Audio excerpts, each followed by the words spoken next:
Es radio. Es La Mañana de Federico. Historias de España. Breve historia para inmigrantes, nuevos españoles y víctimas de la LOPS. Con César Vidal. Cuando pierda todas las partidas. Bueno, César, un año más, y este es el definitivo, porque es el segundo año, el año ya de consolidación de radio. El año pasado fue una aventura, ahora ya es una Salió muy realidad. bien la aventura, ¿eh? Muy bien, pero era una aventura, ahora ya no. Eso ya es una etapa clausurada, porque ahora empezamos ya el despegue, el desarrollo, el poco a poco, que a veces es más costoso que jugárselo todo a cara o cruz. Hay quien dice, es que hay algunos, no me refiero a algún pueblo de Oriente Medio, por no molestar del todo, que es que prefieren morir y matar antes que trabajar. Nosotros no, nosotros queremos trabajar. Sí. Bien, vamos a hablar todo el año, prácticamente toda la temporada, sobre el franquismo. Duró muchísimo tiempo, se está mintiendo muchísimo sobre lo que realmente fue el franquismo, y hay mucha gente que es que no tiene ni idea. Pero ni idea, los hay que piensan que empezó con los Reyes Católicos y a partir de ahí cualquier disparate está justificado. Yo conocía a un librero que decía eso mismo. El franquismo empezó con los Reyes Católicos y lo decía muy convencido. Tomás Gómez. No, en absoluto, no.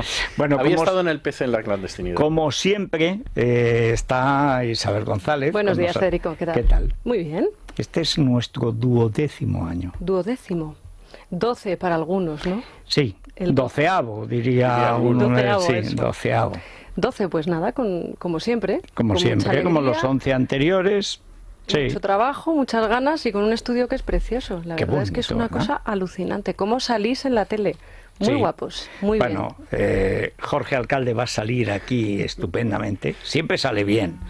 Y además, como adoramos a Jorge. ¿Eso que suena eres tú o es el...? ¿Hay por ahí algún otro...? No, es que hay varios. Es Carmen Jara la que llamas. Es que somos ya como una familia. ¿Y qué dice Carmen? No la he querido coger, claro. He decidido que estamos en el directo. Carmen, eso lo dejamos para los programas de Telecinco que se llaman unos a otros. Nosotros no vamos a hacer eso. ¿No? Bueno, Jorge Alcalde nos va a aportar, dentro de este empeño en esclarecer lo que realmente ha sido el franquismo, la realidad científica, porque hay muchas cosas científicamente mensurables. El cambio climático no, porque es una superchería y lo que se ha medido es para demostrar que es una superchería. Pero hay muchas cosas del franquismo, sobre todo los primeros años, que están en el ámbito de la leyenda, y hay cosas reales que hay que contar y que se pueden medir. Es decir, los años de hambre, lo que comían, lo que vivían los españoles. Hay un montón de estadísticas que no se recuerdan. Vamos a conocer algunas cosas que están en la memoria de muchos oyentes, o de sus hijos o de sus nietos, y que forman parte de la vida cotidiana, que tiene explicación científica, efectivamente, que tiene un sustrato también antropológico, que tiene un sustrato sociológico, y también que se hizo ciencia en aquellos años. Todo este mito de que aquí no se hizo nada durante esas décadas, pues se hizo ciencia, que también conoceremos. Para empezar, se instaló el Consejo Superior de Investigaciones Científicas, se inauguró y comenzó su andadura. Ya veremos por qué y con qué motivos. Pero bueno, todo eso lo vamos a ir desgranando. Seguramente conoceremos también algunas palabras que muchos de los jóvenes que nos estén escuchando pues habrán oído en los relatos de sus padres o de sus abuelos y que a lo mejor no conocen muy bien qué significaban, ¿no? Hoy tendremos algunas que están en la memoria de la dieta de muchos de los españoles. Las algarrobas, la almorta, la achicoria. ¿Qué era eso? Bueno, la malta. La malta. Pues todo eso tiene algún toque científico y modestamente. Y el piojo verde. Toque. Claro. Sí. Que no es el láser verde, que ahora... No. Y el piojo común, a veces enorme. Y que todavía sigue haciendo Hay una estragos, copla popular de esos años que decía: en el moño zorongo llevan algunas unos piejos tan gordos como aceitunas. Es un poco guarro, pero era cierto. Sí.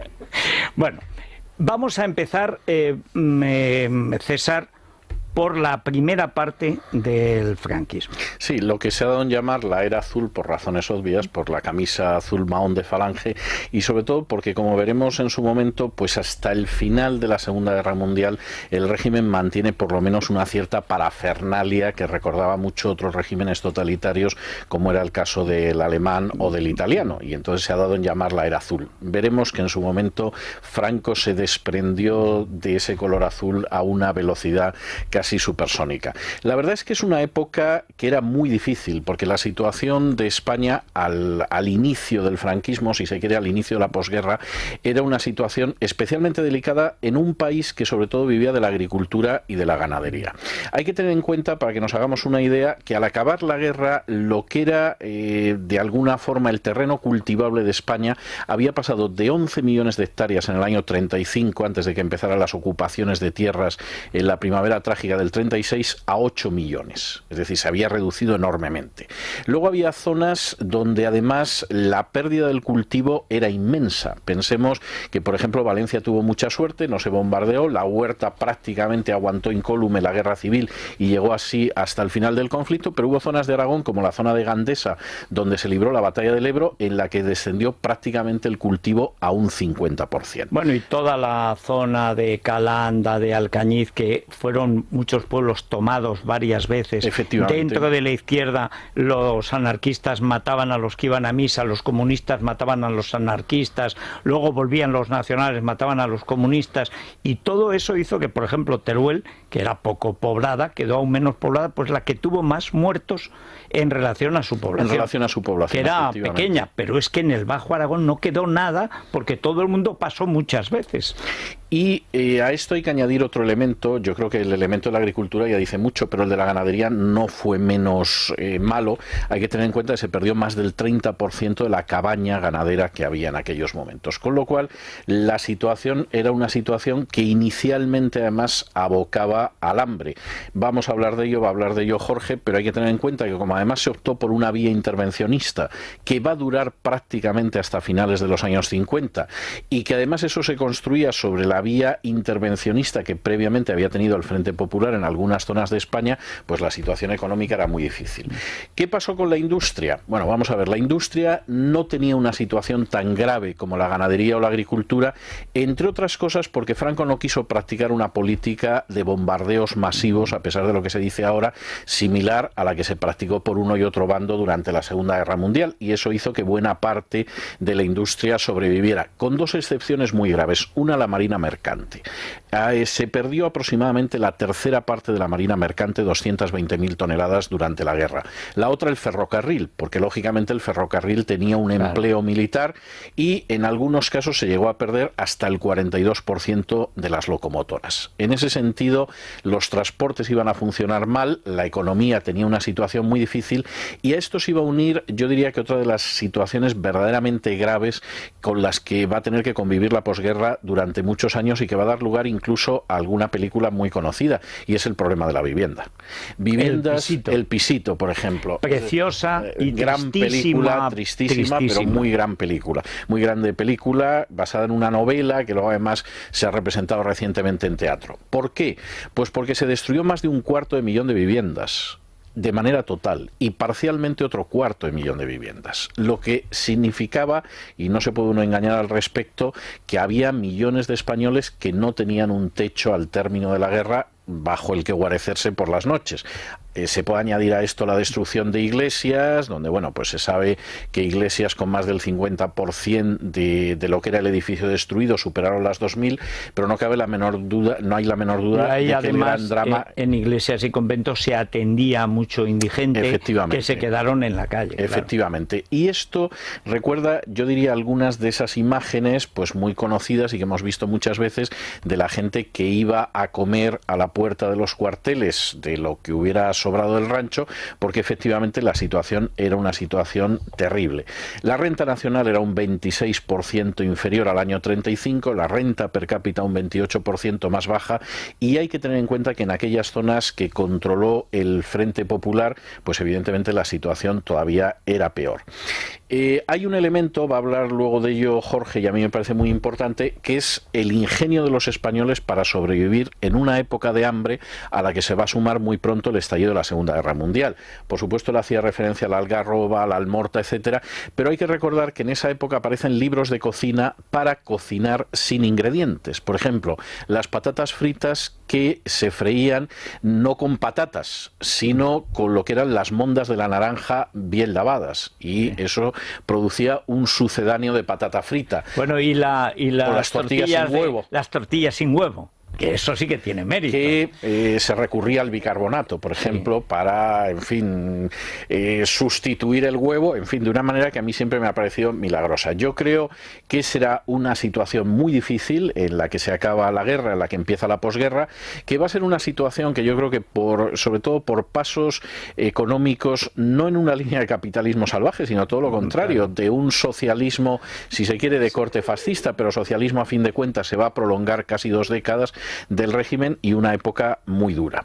¿Cómo es ese régimen que empieza, no voy a decir en el año 39, pero que a partir del año 39 controla... sobre todo que ya no tiene un frente militar donde volcarse. Bueno, yo diría que fundamentalmente es un régimen que busca su legitimidad y la busca de 2 maneras. Primero, intentando conectar con la historia de España anterior a la Segunda República y sobre todo apoyándose ideológicamente en la Iglesia Católica. Y es curioso que ese régimen empieza a adoptar una serie de medidas en las últimas semanas de la guerra que hasta ese momento no lo ha hecho. Por ejemplo, el 15 de diciembre del 38, con Cataluña a punto de caer, se aprueba un proyecto de ley para, y cito textualmente, reparar la injusticia que las Cortes Constituyentes cometieron el 26 de noviembre de 1931 con don Alfonso de Borbón, Habsburgo-Lorena. Es decir, Franco intenta enlazar con una legalidad que existía antes de la proclamación. Bueno, hay que decir que él lo sentía porque era nada menos que su padrino de boda. Efectivamente, y además... Quiero decir que tenía lógica, sí, aunque desde luego no tuvo la menor tentación de restaurar la monarquía. Y también hay que decir que cuando se aprueba, el Consejo de Ministros aprueba este proyecto de ley, Mussolini se cogió una enorme rabieta porque pensó que Franco podía instaurar una monarquía en vez de instaurar un régimen fascista, que era lo que se suponía que tenía que hacer, es decir, unirse a la modernidad política de entonces. Bueno, que era pero si él tonteaba con Vittorio Emanuele, sí, pues sí, porque no le quedaba más remedio, claro, también. El 22 de diciembre del año 38, además, Franco preside en Burgos un Consejo de Ministros donde se aprueban, yo diría que 3 cuestiones muy importantes. La primera, la paga extraordinaria de Navidad, que supongo que alguien pensará que es un invento de Felipe González, pero no, se aprueba a finales de la Guerra Civil y lo aprueba Franco. La segunda, que se pudieran desempeñar las papeletas que había en el Monte de Piedad que fueran por menos de 10 pesetas. Es decir, dada la situación precaria en términos económicos de la gente, pues bueno, la gente que tenía empeñado menos de 10 pesetas que lo pudiera desempeñar. Y tercero, y esto es muy importante, la creación de una comisión que estaba formada por ministros de la antigua monarquía, pero también de la Segunda República, para demostrar que el 18 de julio el gobierno era ilegítimo. Y esta va a ser una obsesión, yo digo, durante los primeros años. Es decir, aquí ha habido un alzamiento militar, no cabe la menor duda de que fue una sublevación contra el gobierno del Frente Popular, pero el gobierno del Frente Popular era un gobierno que ya no era legítimo y hay ministros de la República que lo sostienen. Yo creo que ministros y también intelectuales tan importantes como Marañón, Ortega, los padres intelectuales de la Segunda República. Y hay otro elemento, además, muy importante, yo lo hacía referencia antes, que es la forma en la que Franco, aunque acepte ese respaldo de la Falange o acepte el respaldo de la Falange unificada que incluye al carlismo, sin embargo considera que su legitimidad emana de la Iglesia Católica. El 20 de abril, cuando acaba el desfile de la Victoria, él lleva la espada de la Victoria a la iglesia de Santa Bárbara en Madrid, donde la recibe el cardenal. A pausa. No sé vosotros, yo 2 kilos he sumado a la báscula durante este verano y los pienso perder antes de que lleguemos a octubre. ¿Cómo? Con adipesina de Fitovit. ¿Qué voy a hacer? Claro. Pues antes de desayunar prontito y antes de comer tomar una cápsula de adipesina, y eso va a hacer que la grasa blanca que se me ha acumulado... a las 5. Mira, a las 5 es a buena las 5 hora. De la mañana, que además no te enteras de lo que tomas. Y así las 3 magdalenas valencianas, ¿verdad? Claro. No nos sientan de la misma manera. Me he pasado al pan Basa, que también ayuda, ¿sí? Con mermelada. Eso Toribio, la técnico, le da mucho a ese pan. Sí, y Whopper también, ¿ves? Es que los que os cuidáis realmente... recurrís a ese tipo de alimentación, hacéis un poquito de ejercicio y además tomáis adipesina. Y desde ahora yo voy a incluirme en ese grupo, voy a tomar adipesina de Fitovit y la voy a encontrar en las farmacias, en las parafarmacias y en los centros de dietética. Bueno, pues muy bien. Vamos a hacer una pausa. Llega Jorge contándonos las cosas que comían los españoles allá por el 39, y los años que vinieron después, porque por desgracia este era un régimen nacional socialista, nacional No, porque eran los católico. nacionales, socialista porque era intervencionista, y como católico a la peor usanza, no a la liberal, como pasó en Alemania gracias a Erhard, que entendían lo que entendían los padres de la escuela de Salamanca, que es que el precio de las cosas es tan difícil saberlo que solo lo sabe Dios. Los humanos, los hombres, tenemos que conformarnos con el precio del mercado, que es hasta donde llegamos. Como no se lo creían, bueno, pues duró demasiado la posguerra. Y yo además les voy a traer la canción. En esa época las canciones no eran como ahora, que duran medio año, no, duraban años. Pues hay varias canciones de los años de la guerra y de la inmediata posguerra que en algunos sitios que no se habían escuchado, porque las cantantes eran del bando nacional o viceversa, Sí. y a partir del 39 se escucharon todas. Escucharemos Rocío, que para mí es la canción mejor de entonces, aunque hay otras más populares, Mi Jaca, por ejemplo, que era del 36. Y la que da nombre a nuestra sección de A la Mesa, la de Cocinero, donde nos explica esas recetas de arroz con fideos. Pero esa es más tardía, y demás. esa es ya debe ser del 40 y muchos. Pero refleja lo que nos va a contar Jorge. Hombre, pero por supuesto, ahora arroz ya. Sí. Ya, lo de la tortilla sin huevo es una eso. cosa artística. ¿Cómo no íbamos empezando así a acabar en el motor de agua? Pues naturalmente acabamos. Como veremos. Federico es radio. No busques más.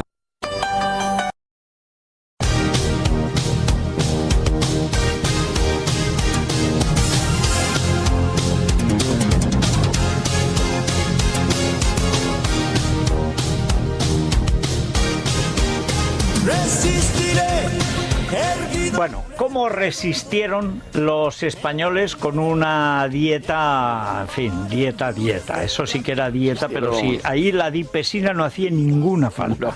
Como pudieron, mal, pero con mucho ingenio y con algunos alimentos que, bueno, que formaban parte de la alimentación pues, tradicional siglos atrás y que fueron recuperados pues para sustituir a los alimentos más nutritivos, como el arroz o la harina, la carne, No los digamos el pescados, azúcar. que el azúcar que habían desaparecido. ¿No? Hombre, evidentemente, si hay un suceso que marca la vida de las personas después de una guerra, la vida cotidiana es el hambre, es la desnutrición, pero no existen realmente datos concretos de qué punto ese hambre se convirtió en desnutrición severa, porque los estándares que hoy conocemos de lo que es un ser humano nutrido o desnutrido no existían entonces. ¿No? La ciencia todavía no había catalogado esos estándares. Había otro tipo de estándares, lo que hoy conocemos como el índice de masa corporal, que si está por debajo de 15, pues ya se puede considerar que una persona está desnutrida. No se conocía entonces. Sí que hubo algunas investigaciones sobre el terreno, ya desde 1940, 1941, algunas de ellas financiadas por la Fundación Rockefeller, por ejemplo, que intentaron determinar cuál era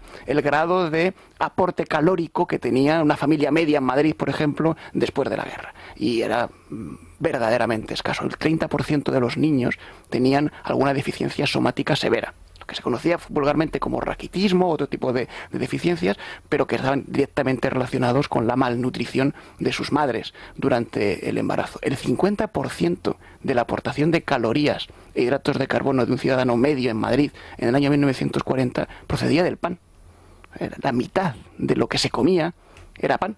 Claro, Ya esto lo es de una... dame pan y dime tonto, Sí, sí. pero dame pan, es que era así. Es cierto, Pan pero negro, esto- además, ¿no? No era el pan Bueno, de que trigo, hoy sino pan sería de el guasa. caro. El pan Efectivamente. negro, el pan de centeno, el tipo de pan que ahora es el fino y caro, pues entonces, bueno, el pan blanco, lo que costó. Integral. Pero imaginaos qué desequilibrio dietético supone eso. Comer solo, o la mitad de lo que se come, que fuese pan. Después estaba el aceite de oliva, quien se lo podía permitir, muy poco arroz. Y este tipo de alimentos que se introdujeron, algunos de ellos procedentes del Mediterráneo Oriental, por ejemplo la algarroba. La algarroba. Sí. Hoy ya no hay casi algarrobos en España, pero durante muchos años el algarrobo, la planta, el árbol de la algarroba, pues fue muy típica del paisaje levantino, del Mediterráneo español.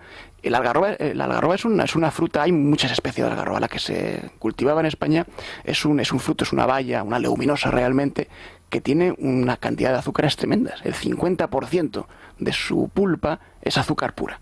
lo cual evidentemente Pues es muy imagínate, energético. que sirve para todo, Claro, claro. No es nutritivo exactamente, porque el cuerpo enseguida convierte los azúcares en hidratos de carbono y los elimina, pero sí que es muy energético. Servía para trabajar pasar el y día sobrevivir, claro. más o menos, ¿no? Tiene muy pocas grasas y de hecho incluso se pudo considerar un sustitutivo del chocolate. Por eso que era un sabor Había similar. chocolate de algarrobas que eran algarrobas, Sí, eran o sea, algarrobas, teñidas realmente, más sí. o menos, sí. Sabor similar, dulce, sin grasa, sin los estimulantes que tiene el chocolate, y que incluso posteriormente produjo lo veremos más adelante, cuando lleguemos a los años 50, 60, una industria muy lustrosa, que es la industria de la heladería en el Levante español.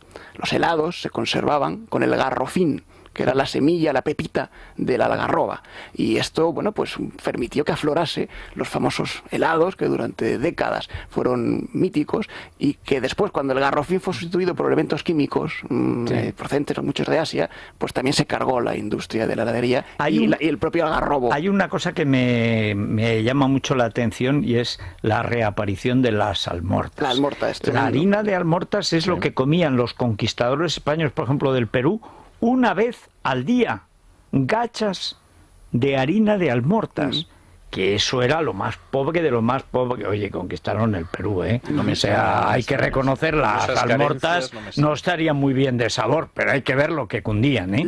Pues volvieron. La Tirus sativa es el nombre técnico de la almorta, de esta gramínea, una gramínea como el maíz o como el trigo, mucho menos nutritiva, que efectivamente fue la base de la alimentación de cientos de miles de españoles durante esos años, pero que tiene un defecto, y es que tiene unos alcaloides, unas sustancias neurotóxicas, que consumidas en muchas cantidades producen una toxicidad, envenenan y producían temblores, espasmos, paraplegias, llegaban a afectar el sistema nervioso central, con lo cual se curvaba incluso la espalda y terminaba, pues podía llegar a morir por intoxicación de almortas. Por eso ya iban a la guerra a morir o matar, porque total, si va a durar poco... Sí, sí. Pues, sí. Muy pronto se dieron cuenta los médicos, los científicos de esto. Ya en 1941 se empezaron a hacer las primeras investigaciones sobre la conexión entre el consumo de almorta y esta intoxicación. En aquella época el gobierno no podía permitirse prohibir la almorta, porque era cargarse la base de la alimentación de cientos de miles de personas. Empezaron a hacerse pues emisiones de radio aconsejando un consumo moderado de la almorta, hasta que ya en el 44-45 termina prohibiéndose y sacándose del mercado la harina de almortas, porque era verdaderamente tóxica. En esa investigación del 41, incluso tenemos la dieta de algunos pacientes que se sometieron voluntariamente a las pruebas para saber si realmente la almorta era causante de esta toxicidad, y es tremendo. Hay 4 pacientes que desayunaban, uno de ellos un plato de almortas para desayunar, un vaso de vino y un huevo. El segundo paciente desayunaba almortas con guisantes, el tercero almortas con pan y el cuarto harina de almortas con chocolate. Este tenía más suerte, que tenía chocolate. Habría que ver el chocolate. Sí, pero es que el primero comía, para comer ya no desayuno, almortas con patatas y puré de maíz y un vaso de vino. Y el segundo, almortas con patatas y un arenque. Y el tercero, almortas y una cebolla. Y de cena tenían el primero puré de maíz y un plato de verduras, este ya no tenía almortas, un vaso de leche. El segundo, almortas, pan y leche. El tercero, almortas, un arenque, a veces pone de vez en cuando, y un vaso de leche. Y el cuarto, coles con almortas. O sea, estas personas que habían sido sometidas voluntariamente a una investigación solo consumían realmente harina de almorta, y los 4 habían sido envenenados por el latirismo, que era el nombre técnico de esta enfermedad. La última cuestión, la chicoria. La chicoria, una especie de sustitutivo del café, ¿no? Existen miles de variedades, literalmente miles de variedades de esta hortaliza, de la chicoria, de la que se utiliza prácticamente todo, las hojas, las flores para hacer infusiones. Una de las variedades más conocidas que hoy en día ha llegado a nuestros mercados es la endivia. Es una de la familia de las achicorias, y eso está muy rica. Tiene ese sabor amargo, que precisamente es lo que le confería su capacidad de sustitutivo del café. Las raíces de la achicoria se extraían de la planta, se desecaban, se pulverizaban, se machacaban y se hacía con ellos una infusión que podía tener un sabor similar al café, y que por supuesto y además no era tan ya oscuro excitante y caliente, sí, pues no le... Pues hacían también granizados de achicoria, se mezclaba con malta, con otro cereal que hoy en día todavía se utiliza para hacer sustitutivos del café. Hoy la achicoria está viviendo curiosamente una nueva edad de oro, porque la medicina natural, los herbolarios la han rescatado, porque parece ser que tiene capacidades diuréticas. Y una paradoja: los españoles y españolas del 39 que bebían achicoria en lugar de café se estaban haciendo un flaco favor, porque estaban incentivando su apetito. La chicoria tiene capacidad aperitiva, con lo cual, Además. para combatir el hambre, lo que realmente le estaban produciendo era más hambre internamente. Bueno, vamos a hacer una pausa y volvemos con Muy bien. César y volvemos con esa canción que es una de las grandes canciones. Es una época, el franquismo es una época de canción popular extraordinaria, como no ha habido antes y no ha habido después, absolutamente extraordinaria.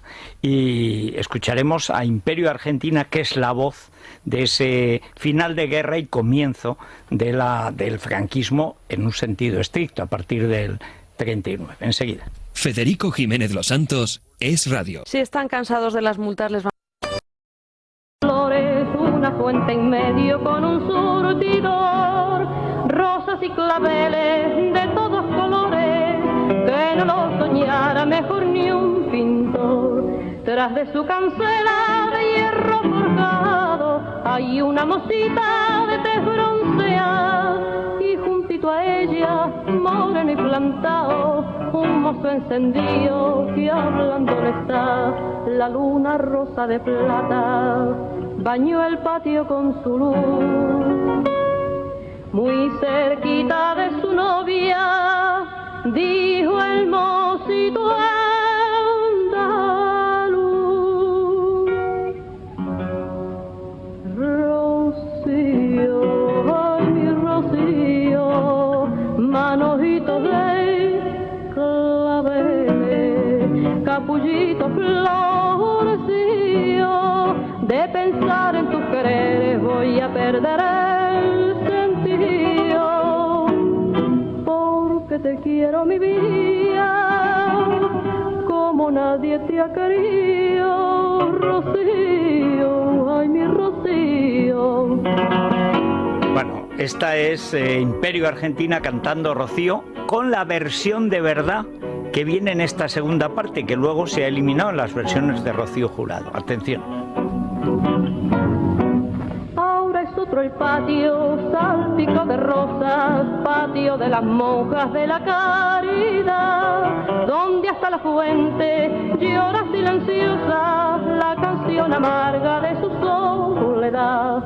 Regando las flores hay una monjita que como ellas tiene carita de flor y que se parece a aquella mocita que tras la cancela le hablaba de amor. La luna rosa de plata el patio baña de luz, mas ya no suena la copla de aquel mocito andaluz.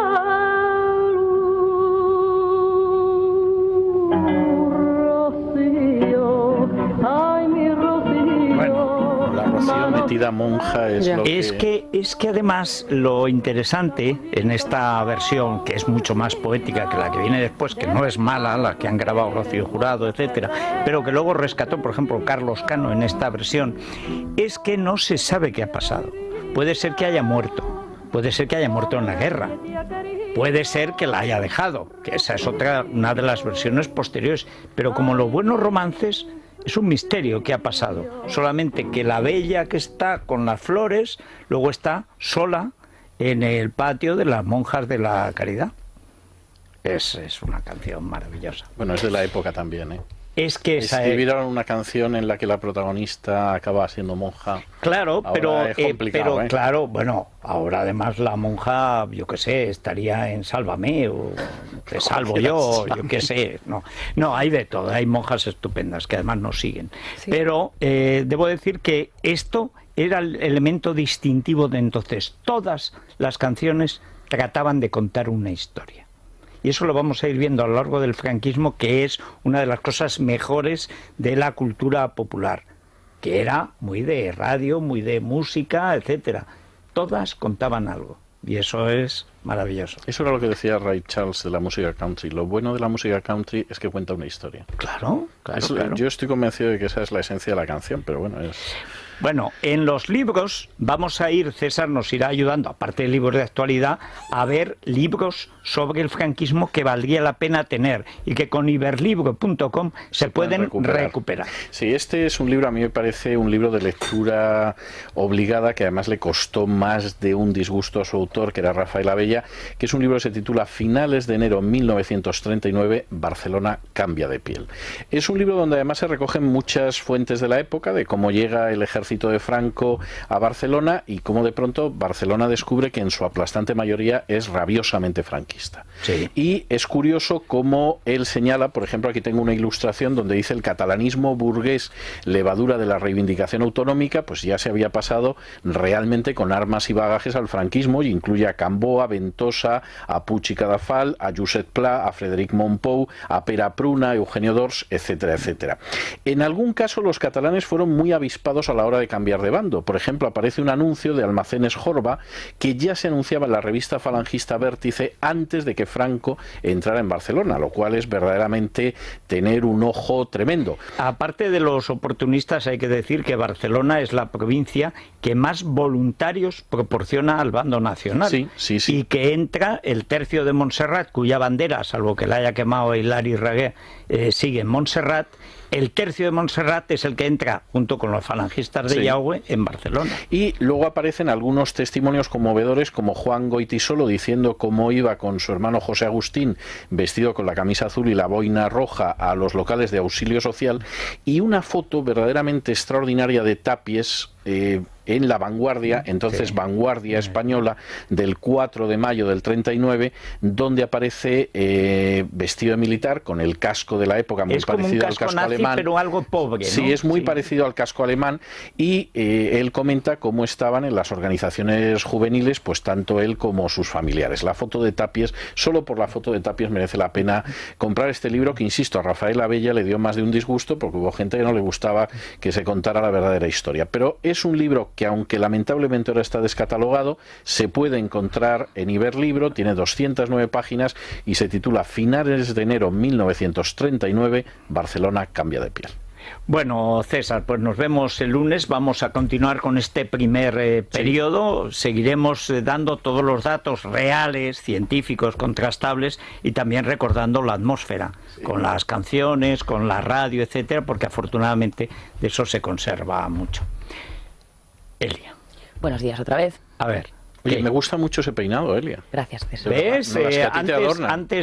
Antes Luis Herrero, con una falta absoluta de criterio, como en él es habitual. Me ha atizado. Sabes, ¿no? Pero yo creo que es el estilo baturro. Como me gustas, te pego un cuantazo. Yo no sé, puede ser, pero yo creo que la chica mejor peinada de esta casa es Elia, ¿eh? No, es mi Isabel. Pero bueno, Y nada, en fin. yo. Es que a mí me gusta. Ahora ya no puedes decir cosas que hay cámaras. Ahora tienes que callarte. No, yo no me... Porque hay Primero, pruebas yo no me callo evidentes. ni debajo del agua. O sea, imposible. Eli, además, viene casi siempre peinada así. Luis Herrero no se fija en ella. No le entiendo. Cambia bastante de peinado y todos son muy Luis bonitos. está por enredar. Sí, o sea, también. es que es Luis Herrero. Es que si no, sería, qué No sé sería yo. Luis. No sería Luis, sería Buruaga o alguien, no sé. Cita. Isabel, ¿de qué hemos estado hablando en los pasillos ahora mismo? De los corticoles. Corticoles. Dicho 10% yo. de Elia, corticoles. ¿cuándo? ¿Recordáis la pasada temporada? Lo primero, cuánta tabarra te di, ¿verdad? Con los corticoles, Sí. pero ella los lleva bien en... Yo los llevo perfectamente. Ayer ya estuve en el Corte Inglés comprando uniformes, o sea que ya tengo acumulados unos cuantos. Pues uniformes precisamente, moda y zapatería, lo pagas cómodamente en 3 meses sin intereses. Muy bien. Y eso sí, por compras superiores a 90 euros. Pero 90 euros en el Corte Inglés cunden mucho, no nos cansamos de decirlo. El material escolar y los libros de texto, pues con los mejores precios, y empiezas a pagar a partir del 30 de noviembre. Esto también ayuda a que la cuesta de septiembre no sea tan pronunciada. Precios de bolsillo, por ejemplo, camisetas de manga larga para niña 4,90 y camisas para niño 14,90. Voy a aparcar la vuelta al cole y os voy a hablar del hogar, porque ahora llega el otoño. Yo creo que es fantástico. El otoño, sí, maravilloso. el otoño en general es fantástico y vamos a estar mucho tiempo en casa. Digo. Claro. ¿En casa o aquí? Esta O es aquí. nuestra casa. Pero esta es Bueno, nuestra también. casa. Bien. Claro. además de lo que voy a hablar, pues perfectamente podríamos traerlo aquí. Cuando dices, vamos a tomar un café, dices, no, vente a casa, que te voy a preparar un café en condiciones, claro. con una máquina de café Di Grato Verona. Fíjate, con este nombre, Verona, en plan Romeo y Julieta, pues exquisito. Tú sabes que lo de Verona en realidad es una parodia de Teruel, porque Shakespeare lo copia de Los amantes de Teruel, sí, que es la historia real. Hay teorías. No, yo voy a defender esa hasta el final de mis me cabe días. duda, o sea, pero hay teorías. vamos, de Teruel. Yo defenderé esta máquina de café con cápsulas para hacer el café como más nos guste por 69 euros y un aspirador Siemens Air Clean por 99. Semana fantástica en el Corte Inglés. Tenemos de todo, hogar, complementos para hombre, como os he contado antes también, moda, y en www.elcorteinglés.es tenéis toda esta información. 70% en supermercados El Corte Inglés, la segunda unidad. Por favor, que llenen la nevera ya. Y esto en las camisas, etcétera, pues... Y encima patrocinamos algo, eso seguro. El año Jacobeo 2010. Muy necesario. Sí. Muy necesario. peregrinos son Sí, y fundamentales. además hay que aprovechar porque es una corriente natural, pues, en fin. Pues César, hasta la semana que viene, Dios mediante, Jorge, gracias. Hasta el lunes. Tú y yo Noticias, seguimos aquí aquí. seguimos hasta Vamos las a 2 las en punto. noticias y después, ¿qué tenemos? Vamos a hablar de la gripe. Llega el otoño, lo ha dicho Elia, y hay que empezar a Allí vacunarse. ya veo ya al doctor de la Morena, viene Enrique y lo primero, hay que vacunarse. Pero el otoño también nos trae una subida del Euribor y Leana Izberniceanu nos va a ayudar a afrontarla, y también vamos a cocinar, ¿eh? No dejamos de cocinar en esta nueva temporada. Esa es otra cosa. Todos los días les daremos la recetita. Antes de terminar, una recetita rápida para decir, ¿qué pongo hoy? Un momento. En el radio, a las 12 menos 10 me van a decir lo que tengo que poner y ya me quito de la cabeza. Eso no es. Pues sí, hoy toca sopa minestrone, riquísima. Yo la tomaba siempre de sobre, pero si encima nos dicen cómo se come a lo natural, bueno, a ver Hay si que toda intentarlo. la familia.